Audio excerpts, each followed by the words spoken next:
Buenas noches entonces a todos los que ya están conectados.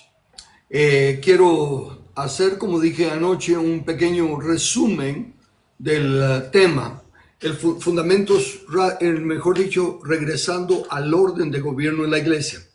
Comencé por terminar un curso sobre política integral y en el cual explicaba que el problema es el orden de gobierno en las naciones. No reconoce el orden de gobierno de Dios. Y Dios es el dueño de toda la tierra. Él dijo que se sojuzgara la tierra, lo cual implica que toda la tierra va a tener las mismas leyes, gobernando todas las naciones, porque es el reino de Dios. Y en un reino es solo la ley del rey. No hay diferentes denominaciones, ni tribus, ni nada. Todos tienen que ocupar la misma ley. Eso me llevó entonces a recapacitar que eso se debe aplicar a la iglesia también. Si la nación está mal, porque el sistema de gobierno está mal, la iglesia está mal, puesto que su sistema de gobierno está mal. Y recuérdense que cuando Jesús apareció en escena, todos los fariseos, todos los saduceos, los escribas, eran como los líderes religiosos de hoy en día. Los diferentes pastores, los diferentes obispos o los diferentes sacerdotes, todas las denominaciones ya tienen una tradición religiosa y un sistema de gobierno establecido por sus denominaciones y sus iglesias. Consecuentemente, al venir ahora, como en aquel entonces, como Juan el Bautista, diciendo arrepentíos, porque el reino de los cielos se ha acercado, implicando con esto, si no se arrepienten, si no cambian su forma de pensar, no van a entender el reino y no van a reconocer al rey. Así de sencillo. Bueno, Jesús dijo, el tiempo se ha cumplido. Y eso debiese ser suficiente para todas esas profecías futuristas que se han hecho y se siguen haciendo y que no se cumplen. Porque Jesús dijo, el tiempo se ha cumplido.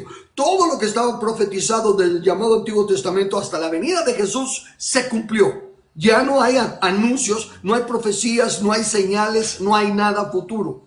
Lo que hay es una condición establecida desde antes, porque Dios hace conocer el fin desde el principio.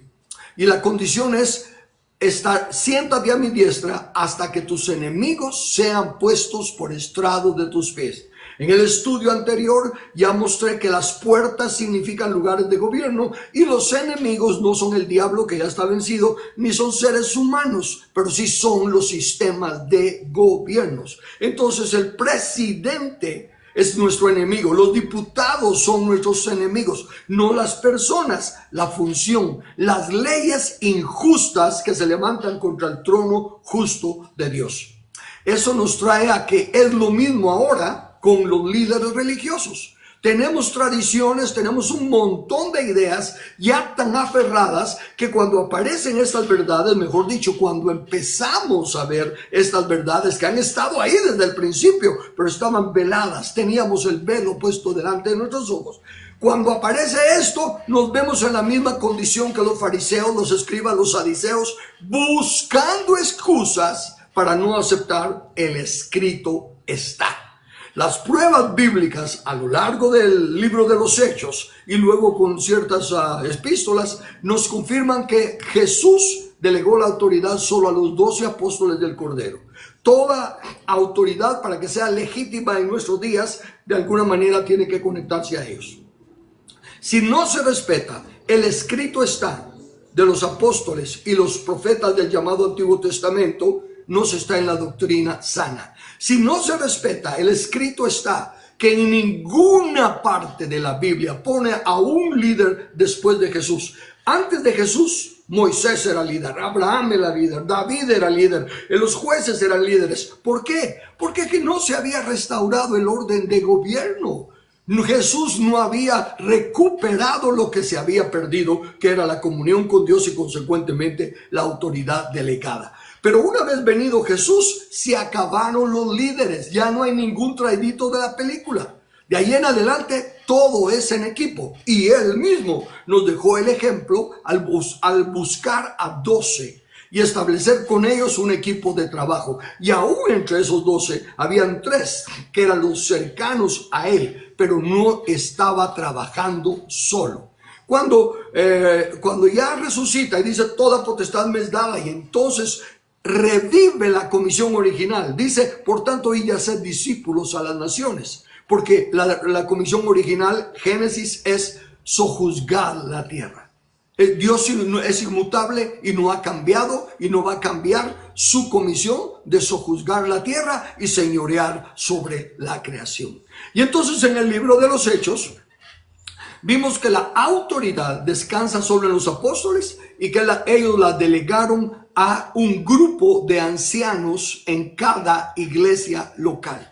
No le delegaron la autoridad de una iglesia local a ningún pastor. De hecho, en el libro de los Hechos, ni una sola vez aparece la palabra pastor. Aparecen todas las otras: apóstol, profeta, evangelista, maestro, ancianos, obispos, pero no aparece pastor. ¿Por qué?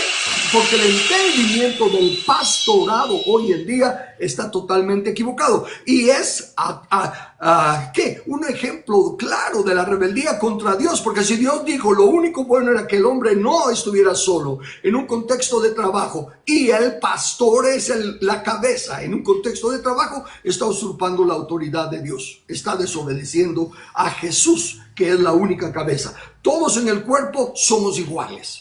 No hay uno que sea mayor que nosotros. Habrán los hermanos mayores como en una familia, pero son de la misma sangre, bajo el mismo padre, bajo la misma autoridad y todo, simplemente que por su sabiduría, su experiencia o su conocimiento se van complementando los unos a los otros. De ahí que si queremos estar en el orden de gobierno de Dios, tenemos que empezar a entender que las iglesias locales, que son las únicas a las que Dios les delega un consejo de ancianos en el que descansa la representatividad delante de Dios.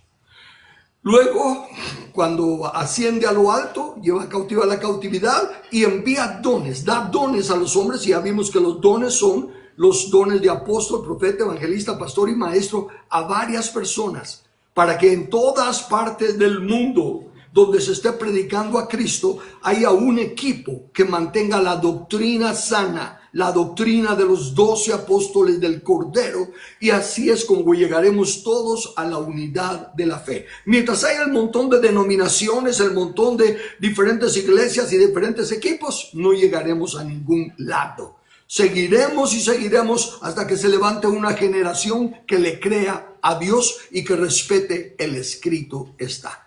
Terminé ayer dando una pequeña analogía de los 5 sentidos del cuerpo físico humano para aplicarlas al cuerpo de Cristo en una manera de cómo estos 5 dones edifican al cuerpo de Cristo. Y hoy, habiendo hecho ese pequeño resumen, quiero terminar con el ejemplo que siempre se tiene que terminar: Jesús, la persona de Jesús. Jesús es la simiente de la mujer prometida desde Génesis 3:15. Jesús es el hijo de la promesa prometido a través de Abraham. Jesús es el otro profeta como Moisés que habría de venir y al cual todos tendrían que oír, y el alma que no oyese al postrer Adán sería desarraigada. Y Jesús es el que fue, el que es y será el único cabeza de la iglesia. Él le dijo: edificaré mi iglesia. No hay iglesia nuestra, ninguna iglesia es nuestra, ninguna. Las denominaciones y todos los daños que hemos hecho con esos nombres sí son nuestros, los errores son nuestros, pero ninguna iglesia es nuestra. No hay tal ni de que yo soy el fundador de, o yo soy el iniciador de. Cristo es la cabeza, la piedra angular, y los apóstoles y profetas del llamado Antiguo Testamento son el fundamento. Ese es el inicio de la iglesia, y lo único que los que tenemos algún don hacemos ahora es sobreedificar, pero no podemos añadirle ni una pequeña pizca a fundamento que ya está puesto. Entonces, exhorto nuevamente a los hermanos que sean reconocidos en alguno de los dones: apóstol, profeta, evangelista, pastor y maestro, que recapaciten. ¿No cree usted, hermano, que si usted está equivocado le gustaría conocer la verdad y no seguir yendo en contra de Dios? Bueno, Ahí está, el escrito está. Yo no me estoy refiriendo a ninguna otra cosa más que al escrito está. Si usted puede encontrarle errores a mis lecturas de los versículos bíblicos, si las saqué fuera de contexto, entonces corríjame. Yo sí quiero ser corregido, yo sí quiero hacer la voluntad de Dios conforme al escrito está. Pero por favor, no me vaya a salir con que la exégesis, que la hermenéutica, no. Escrito está. Pues sí, porque ¿qué? Es la palabra, la suma de la palabra de Dios es verdad. Y el ejemplo de Jesús. Solo déjeme comenzar con este versículo, con esta porción, ni siquiera leyéndolo todo, para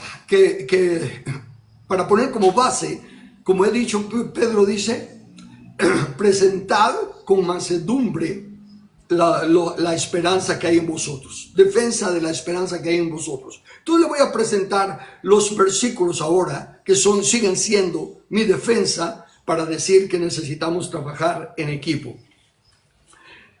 Jesús dice, Hebreos capítulo 5, versículo 8, aunque era hijo, por lo que padeció, aprendió la obediencia. Si Jesús tuvo que aprender obediencia, ¿cree usted que nosotros, ya con los años que tenemos en el Evangelio y con los dones y los títulos que nos han dado, no necesitamos aprender obediencia? ¿Y obediencia a qué? Obviamente a Dios. Pero por favor, no sea usted uno de esos apóstoles que dicen, yo solo recibo de Dios, de nadie más recibo. Porque entonces usted no está en la cadena. Porque nadie recibe directamente de Dios, porque Él lo hizo con los apóstoles. Y ahora todos los demás recibimos de alguna manera en una conexión con los apóstoles. Si usted no está recibiendo de nadie, usted no está conectado con Dios ni con el orden de gobierno legítimo de la iglesia de Cristo. Si puede buscar otra cosa, puede buscarla, pero el orden de gobierno de Dios está ahí claramente. Entonces Jesús aprendió la obediencia. Y Jesús, como humano que fue, tuvo que pasar, dice que sufrió las mismas aflicciones que nosotros y fue tentado en toda tentación igual que nosotros, solo que desde luego, por la gracia y la misericordia de Dios y la obediencia de Jesús. No hagamos a Jesús un títere que sencillamente Dios lo usó y por eso, lo tanto, Jesús no podía hacer su voluntad y decir no. Si no, no habría una salvación verdadera. Dios no creó eso. Entonces Jesús, aunque era hijo, por lo que sufrió, porque Jesús sufrió, aprendió la obediencia. ¿Y qué clase de obediencia necesitaba él aprender? A Dios, pero también al diseño de Dios. Y saben, el área en la que todos necesitamos trabajar, porque es lo que debemos de salvar, es nuestra alma. Así que Jesús también tenía que trabajar en el entrenamiento de su alma y precisamente trabajar en equipo. ¿Y sabe qué? ¿Quién de todos los discípulos estaba en una madurez suficiente como para que Jesús pudiera confiar en él?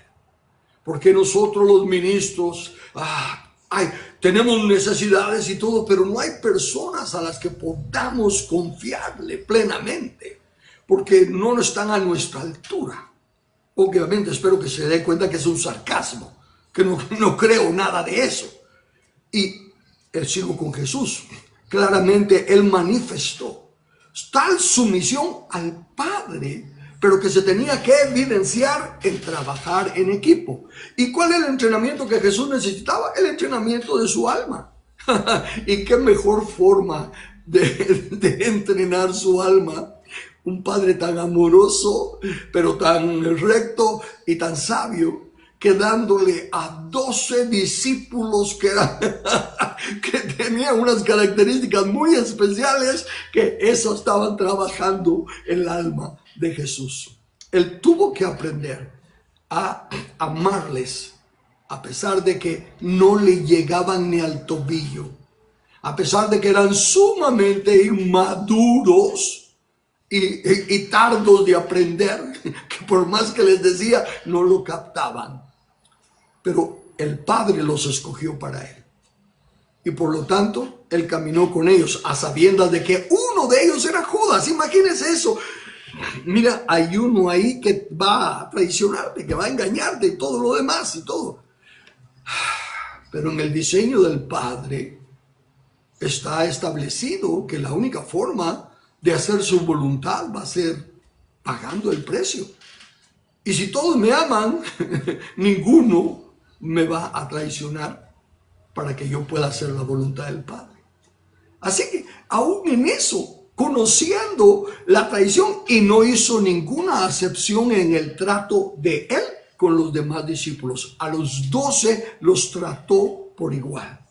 Pero llegó el momento en que tenía que pasar la prueba final para pagar el precio. Y a tal grado llegó su aprendizaje, su entrenamiento del alma y su confianza en el Padre. Porque cuando uno trabaja en equipo, todos nos tenemos confianza, no porque estemos con gente buena, gente santa, gente perfecta. Todos somos imperfectos, todos somos carnalotes, todos tenemos algún área ciega.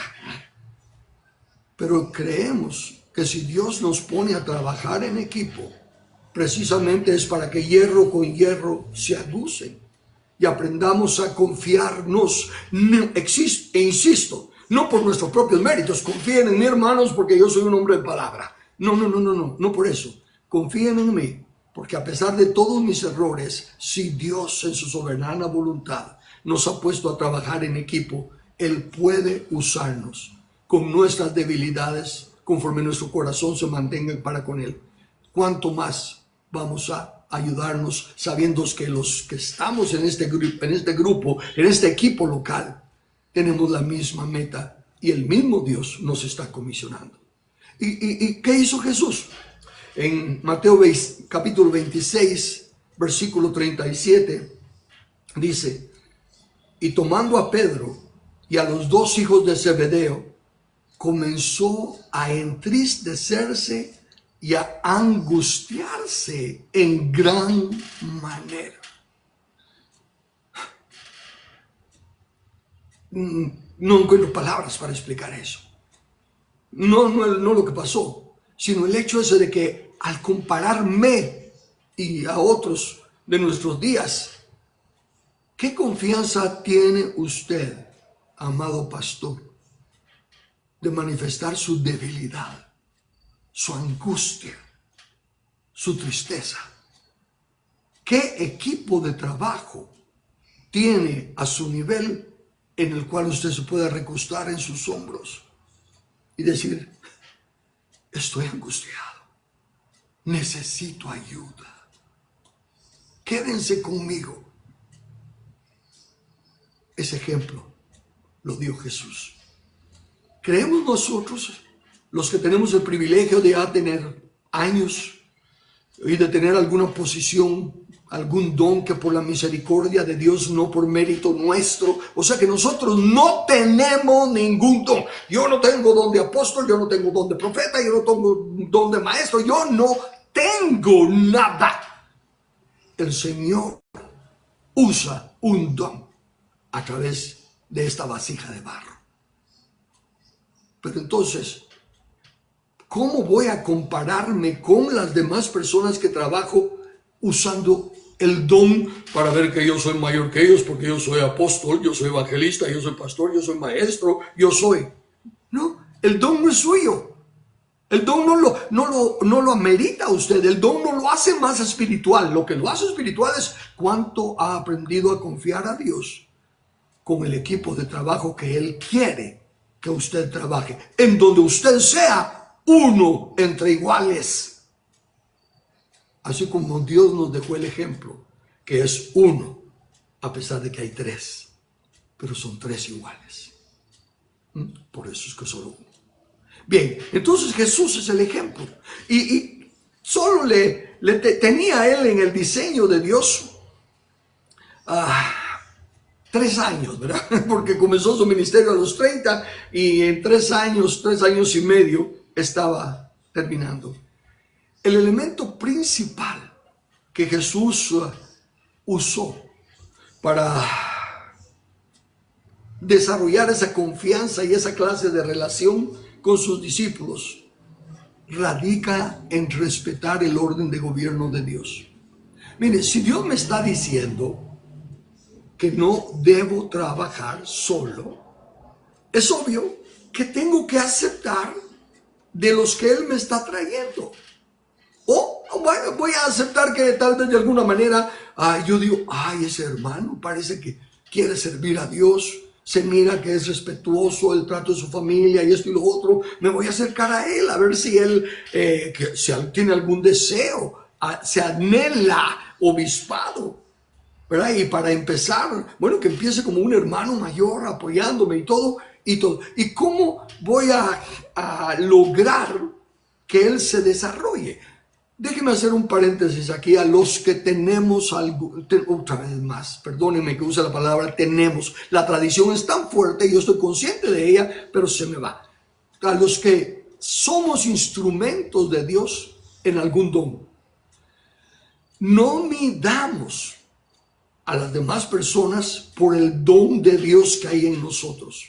Olvidémonos ahorita del apostolado, maestro. Si al quitarme yo maestro, óigame, soy un necesitado. Necesito grandemente de apoyo, porque si no, yo no meto las 4, meto las 8 de una vez. Así que no voy a comparar a nadie porque no predica como yo, no enseña como yo, no hace nada de lo que es el don que Dios usa. Porque ese no soy yo. Así que levantar el estándar de los que están a mi lado al estándar del don que Dios no les ha dado a ellos, sino que usó al más vil para que quedara claro que el don es de Él. Entonces yo no puedo compararlos con el estándar del don. Puedo y debo ser ejemplo en lo que sí es mi responsabilidad absoluta. Yo soy el esposo. Y entonces puedo comparar mi estándar de esposo. Yo soy el padre de familia, entonces puedo comparar mi estándar de padre de familia. Esas sí son cosas que son de mi responsabilidad y de mi obediencia al escrito está. Pero el don no. No confunda la misericordia y la gracia y la soberanía de Dios al usar un don a través de nosotros. Porque ese don ni nos hace especiales, ni nos hace espirituales. Nos hace bienaventurados, dichosos de ser instrumentos en las manos de Dios. Pero eso es todo lo que somos. Instrumentos en las manos de Dios, no por mérito propio. Entonces Jesús, imagínese, buscar a Pedro, buscar a Juan, buscar a Jacob para decirle, quédense, acompáñenme. La verdad que no soporto esta angustia. Eso es lo que me hace amar a Jesús. No su deidad, no que la deidad habitaba en él, sino su humanidad. Porque esa sí me puede servir de ejemplo. Y por eso es que cuando dice que llegaremos a ser como Él es precisamente porque es alcanzable su humanidad. Bien, entonces, para desarrollar esa confianza en el equipo de trabajo, dice la Escritura en Marcos, ¿verdad? 3, comienzo en el versículo 14, Marcos 3:14, y estableció a 12 simbólicamente, como eso sí sabrán, ¿verdad? Es el número de gobierno. Entonces Jesús estableció a 12. ¿Por qué? Porque eclesía, como ya le dije en pláticas anteriores, la palabra eclesía no la inventó Jesús, esa existía desde 590 años antes en Atenas, por Solón, que fue el que la empezó a usar, y era el grupo de gobernadores de la ciudad. Los que decidían la guerra, los que elegían a los presidentes, traduciéndolo a fraseología actual, los que elegían a los gobernantes, los que establecían el comercio. Ellos eran la eclesía. Entonces Jesús dice, mi reino no es de este mundo, mundo no refiriéndose al planeta Tierra, porque de Jehová es la tierra y su plenitud. Mundo refiriéndose a la cosmovisión que existía, que existe en el mundo, el humanismo que reina en el mundo. Jesús dijo, mi reino no es como los gobiernos de este mundo. Entonces él dijo, voy a establecer mi gobierno, voy a establecer mi eclesía. Y para eso llamó a 12, que es el número, insisto, simbólico de gobierno. Dice, estableció a 12 primero para que estuviesen con él. Y luego para enviarlos a predicar. Y luego que tuviesen autoridad para sanar enfermedades y para echar fuera demonios. Es un proceso. Si queremos aprender de Jesús, el primer paso que hizo Jesús fue establecer a un grupo de discípulos. Pero recuérdese, no buscando los méritos personales de cada uno de ellos, sino por la soberana voluntad de Dios.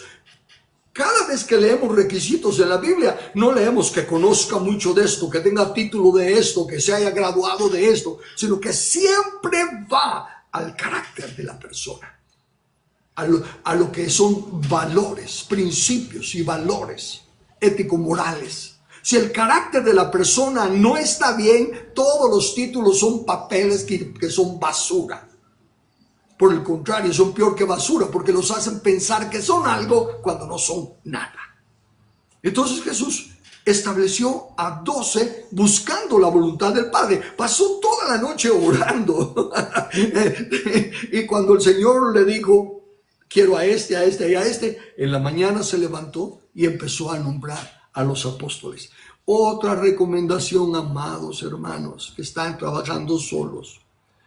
Empiecen a clamar a Dios que les permita ver el carácter moral de los miembros de su iglesia.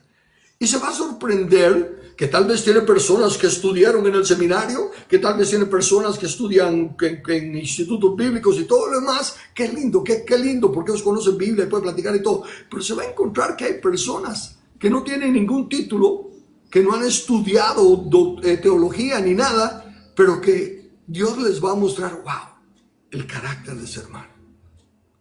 La ternura o la amabilidad o lo que sea. El Espíritu Santo le va a hacer ver eso que es lo que Dios ve. No mire su capacidad, mire su disponibilidad.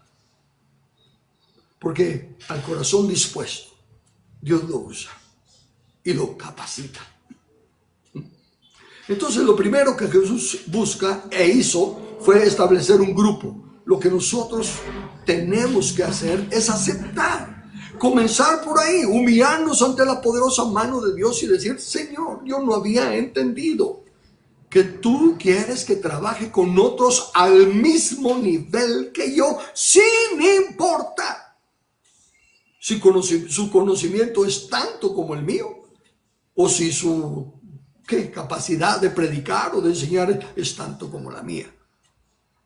Y Dios va a levantar a algunos por su misericordia que lleguen a ser mejores que nosotros, porque la meta del maestro debe de ser esa, que el alumno sobre lo pase, para que el reino de Dios sea glorificado.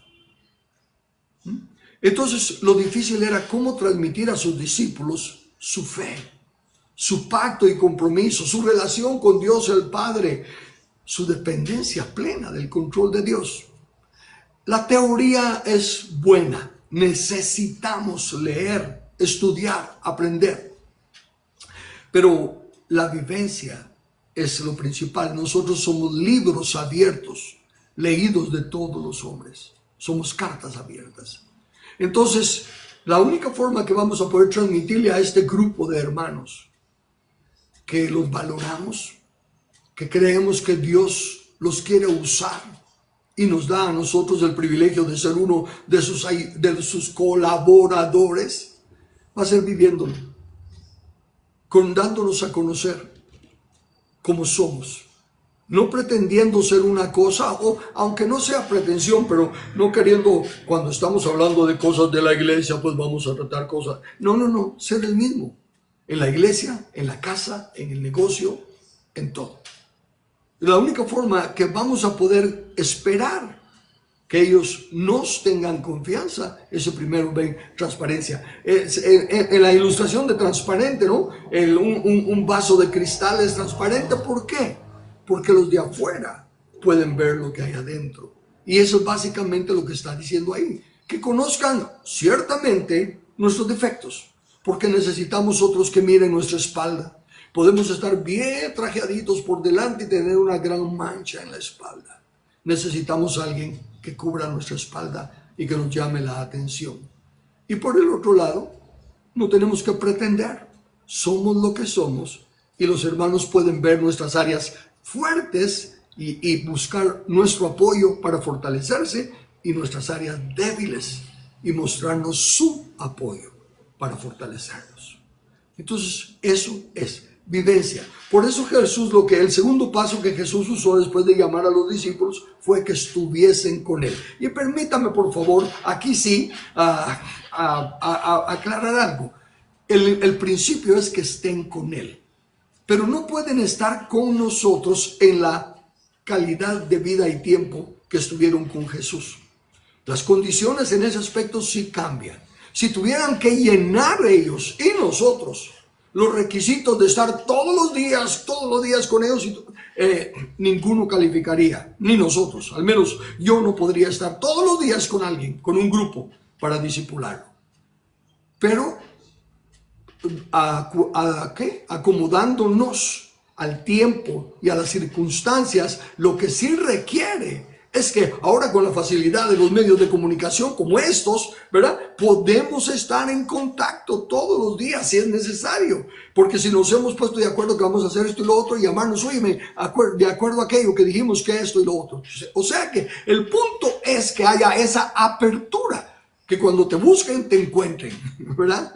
Obviamente, si es en una situación válida, si estás en una cosa que no puedes atenderlos, ellos lo van a entender. Pero si hay el tiempo que estemos. Y también la enseñanza, claro que sí tiene que ser didáctica. Sí tiene que haber un estudio de la palabra y ver los principios, ir estudiando juntos. Pero no descansar en eso. Porque eso lo pueden hacer ellos solos en internet.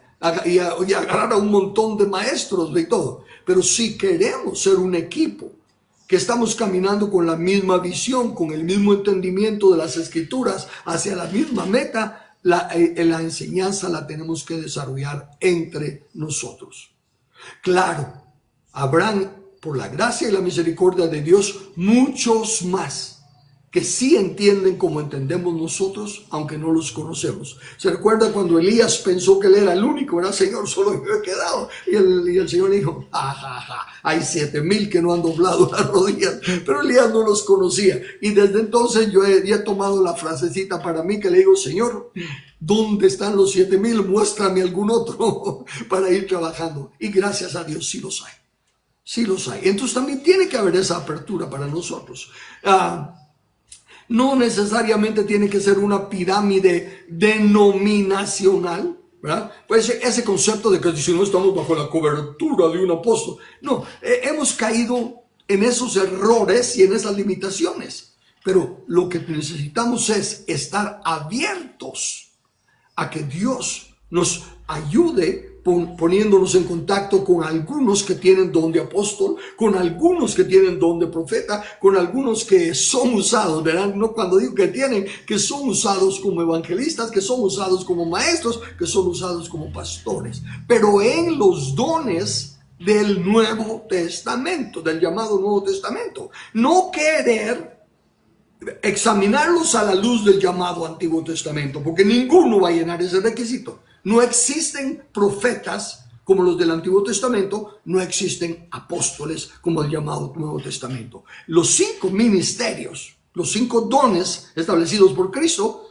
no tienen los requisitos que los otros.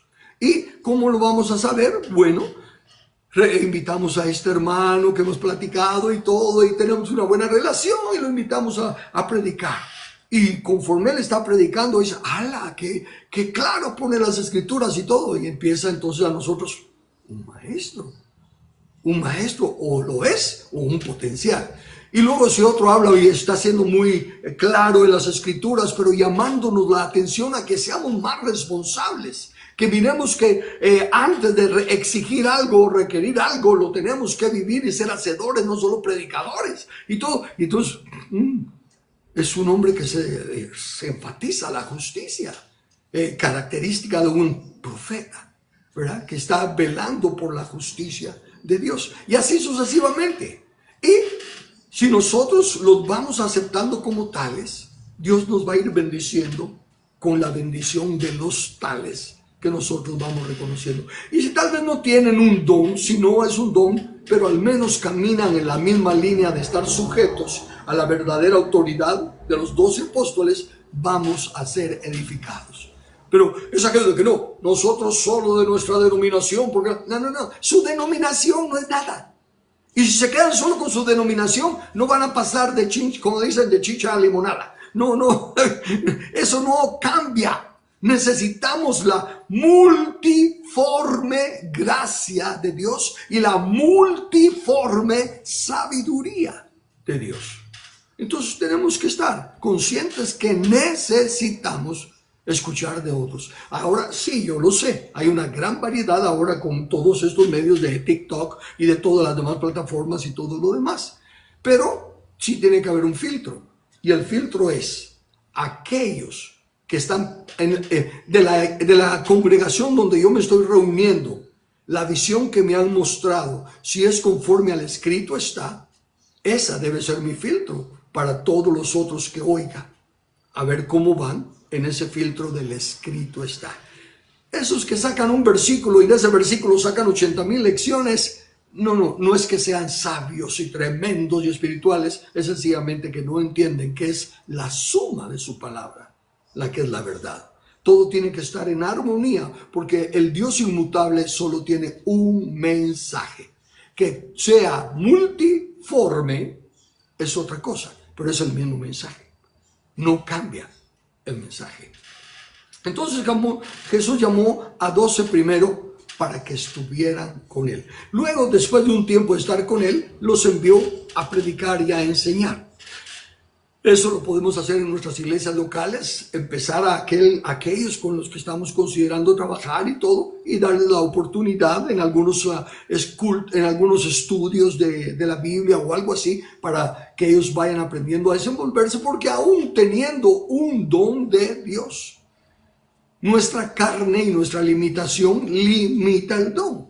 Pero conforme vamos aprendiendo y practicando, pues vamos siendo menos de nosotros y más de Dios por medio del don, y podemos ser más útiles. Y también, como digo, no solo es el enviarlos así, al ponerlos a enseñar en nuestra congregación, sino que si empezamos a tener relación con otras iglesias locales, podemos intercambiar algunas veces entre los predicadores de allá que vengan a traernos una perspectiva diferente, no contraria ni diferente en cuanto al principio, sino que la forma. Lo único que puede cambiar es la forma, pero no puede cambiar la gracia y no puede cambiar la sabiduría. Entonces escogió a 12 y los envió. Y después que primero los escogió para que estuvieran con él.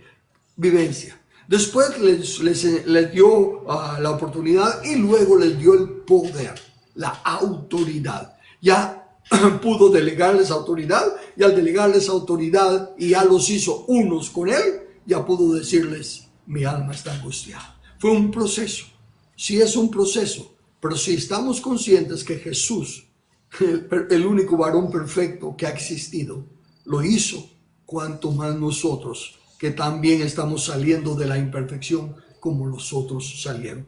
Y les dio autoridad para que fueran a hacer ya la obra. Y fíjese, ahora con este entendimiento que estoy transmitiendo, al menos para mí y para los que me conocen, cuando ya Jesús logró eso, entonces fue cuando les dijo en Juan 16, versículo 7, os conviene que yo me vaya. Es imposible, a pesar de que tenemos las escrituras que sabemos que él tenía que irse para que el Espíritu Santo viniera, pero ¿en qué forma os conviene que yo me vaya? Bueno, en primer lugar, Mientras Él estuviese con ellos, por mucho que se volcara en darles de su gracia, de su sabiduría y de todo lo demás, obviamente nunca lo iban a alcanzar a Él, ¿verdad? A Jesús en su santidad ninguno de nosotros lo alcanzamos. A nosotros no solo nos alcanzan, sino que nos pasan, ¿verdad? Ese no es el problema. Pero, sin embargo, sí puede ser un problema. ¿Para quiénes? Para los miembros de la iglesia que no han entendido que todos somos iguales, que todos somos parte del cuerpo, que todos debemos de madurar de la misma forma, que todos somos llamados a ser, ¿cómo? Un real sacerdocio, reyes y sacerdotes, todos y cada uno de nosotros estamos llamados a ser parte de eso. Pero la iglesia sigue teniendo preferencia por este sí me gusta, este no me gusta, este es profundo, este no es profundo. Y entonces en ese aspecto a Jesús nunca lo iban a alcanzar. Entonces convenía también que Él se fuera, para que siguiera, pero siguiera en la persona del Espíritu Santo, y que entonces la gente ya no se enfocara en el Señor Jesús nada más, sino que recibiera la enseñanza de los 12. Y lo lindo del caso es que cuando ya los 12 delegaron las autoridades en las iglesias locales, esos hermanos que están a cargo de las iglesias locales son conocidos supuestamente por la membresía donde están siendo ancianos y obispos. Y ellos, aunque conocen nuestras debilidades, aunque conocen, como se dice, de qué pata cojeamos, saben que estamos tratando por todos los medios de soltar nuestras muletas y aprender a caminar otra vez. Y entonces nos extienden gracia.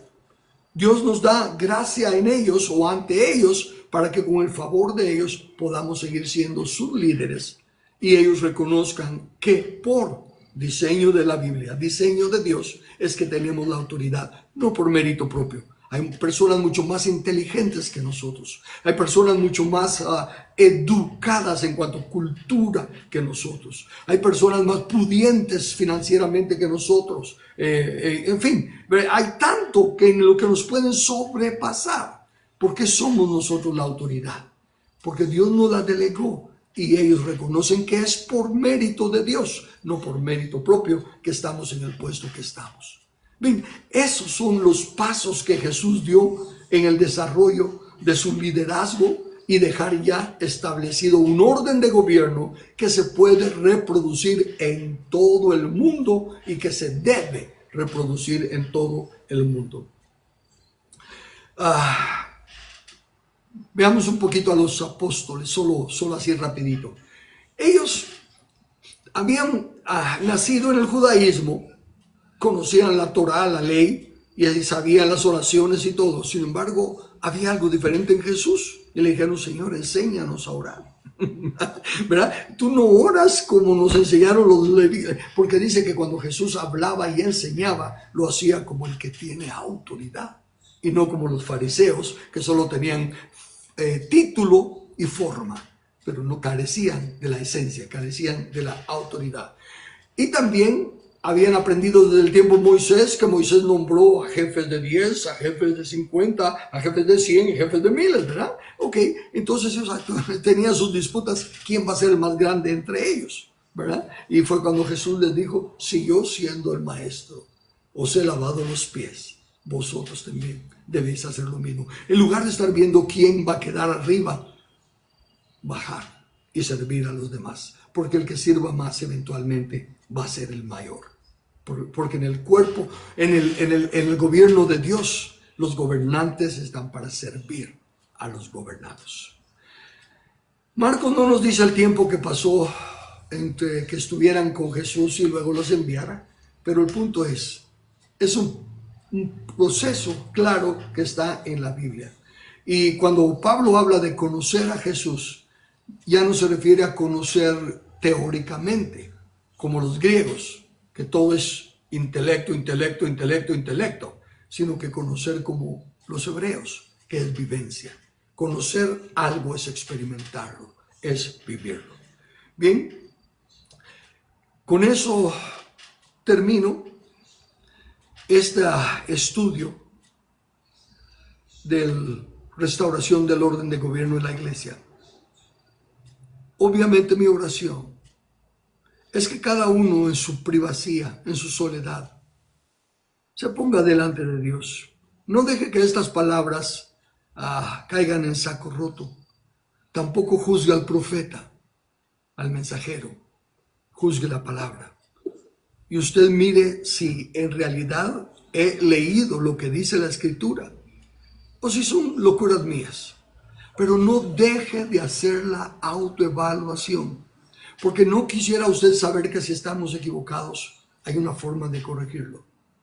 Y nuestro Dios dice que cuando nos arrepentimos, Él puede restaurar los años que comieron la oruga y el saltón y hacernos fructíferos en un santiamén.